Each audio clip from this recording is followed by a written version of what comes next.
السلام علیکم ورحمۃ اللہ وبرکاتہ۔ اللہم صل علی سیدنا محمد وعلی آل سیدنا محمد افضل صلواتک وبعدد معلوماتک وبارک وسلم۔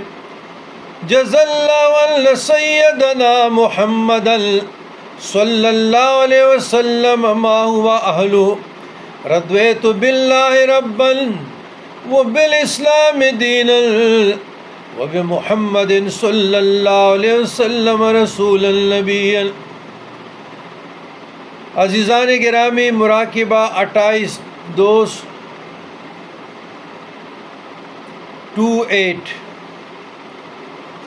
نیت مراقبہ حقیقت قرآن مجید۔ سبحان اللہ۔ 27واں مراقبہ حقیقت کعبہ ربانی، اور یہ مراقبہ حقیقت قرآن مجید۔ ذات بے چون حق تعالیٰ جو حقیقت قرآن مجید ہے کی وسعت بواسطہ مشائخ اعظام میرے حیت وحدانی پہ فیض آ رہا ہے، مشائخ اعظام پیران کبار کے وسیلے سے۔ اس مراقبے کا مختصر تشریح یہ ہے کہ حقائق الہیہ میں سے دوسرا دائرہ حقیقت قرآن ہے۔ حقیقت قرآن سے مبتدا وسعت بے چون ذاتی باری تعالیٰ ہے، اور یہ حقیقت کعبہ ربانی سے فوق ہے۔ حقیقت کعبہ کو تو نور سرپ یا نور ماہ سے تعبیر کیا جا سکتا تھا، مگر حقیقت قرآن پر نور کے اطلاق کی بھی گنجائش نہیں ہے۔ یہاں آپ اس پہ نور کا اطلاق نہیں کر سکتے۔ اسی طرح سیگان ولایت اور کمالات نبوت سے بھی برتر ہے، بزرگ ہے۔ اہل سنت والجماعت کا عقیدہ ہے کہ حضرت حق تعالیٰ ازل تا ابد واحد بسیط کلام کے ساتھ متکلم ہے۔ امام ربانی شیخ احمد سرہندی فرماتے ہیں کہ کلام الہی کے واحد بسیط ہونے کے باوجود تفسیر موجود ہے۔ انشاءاللہ امر بالمعروف و نہی عن المنکر، اوامر و نواہی اور اخبار کا نور جدا جدا ہے، کیونکہ ان اجمال میں وسعت و تفصیل کا پایا جانا صفات اور وسعت کمال سے ہے۔ اس مرتبہ کی اجمال و تفصیل فہم و عقل انسان سے بالاتر ہے، یہاں عقل کو دخل نہیں ہے۔ اس مقام پر عارف کامل پر قرآن مجید کے مقطعات، حروف مقطعات اور حروف متشابہات منکشف ہوتے ہیں۔ مراقبہ حقیقت قرآن میں عقل کو دخل نہیں ہے، فہم کو دخل نہیں ہے، یہاں انسان عاجز ہے۔ خلق الانسان ضعیفا۔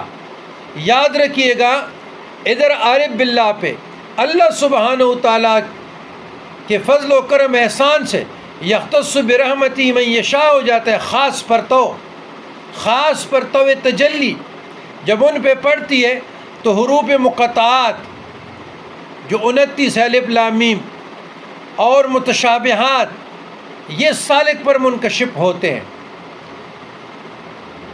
قرآن مقطعات جو کہ محبوب و محب کے درمیان بلا واسطہ اسرار ہیں، اوپر والا نصب دائرہ ہے، اور متشابہات جو کہ محبوب اور محب کے درمیان بلا واسطہ رموز ہے، وہ نچلا حصہ نصب دائرہ ہے۔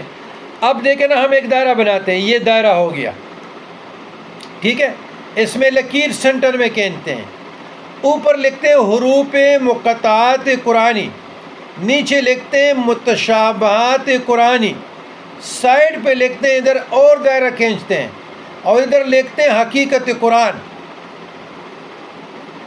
نیز قرآن مجید کا ایک ایک حرف ایک دریا نظر آتا ہے، یہاں پہ ایک ایک حرف ایک دریا نظر آتا ہے جو کعبہ مقصود تک پہنچانے والا ہے۔ تلاوت قرآن مجید میں نہایت درجہ کی حلاوت محسوس ہوتی ہے، اور احکم الحاکمین سے راز و نیاز کی باتیں کرتا ہے۔ بسا اوقات تمام بدن ہی زبان بن جاتا ہے۔ اسٹیج پہ آ کے نا تمام وجود آپ کا باڈی ایک دائرہ بن جاتا ہے، اور ایک وجود بن جاتا ہے، ایک زبان بن جاتی ہے۔ لیکن عقل سے تو یہاں پہ کوئی بھی ایکسپلین نہیں کر سکتا کہ ایک وجود کیسے بن جاتا ہے تو آپ حدیث نور پڑھیں نا، نور حدیث قدسی پڑھیں، میں اس کا ہاتھ بن جاتا ہوں، میں اس کا پاؤں بن جاتا ہوں، بی یمشی بی یبصر بی ینطق. تو یہاں پر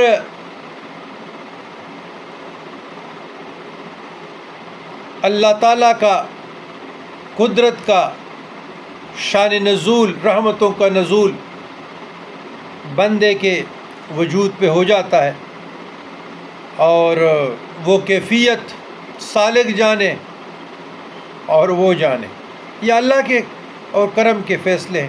فللہ الحمد والحی القیوم، ھذا من فضل ربی والسلام علی من اتبع الہدی.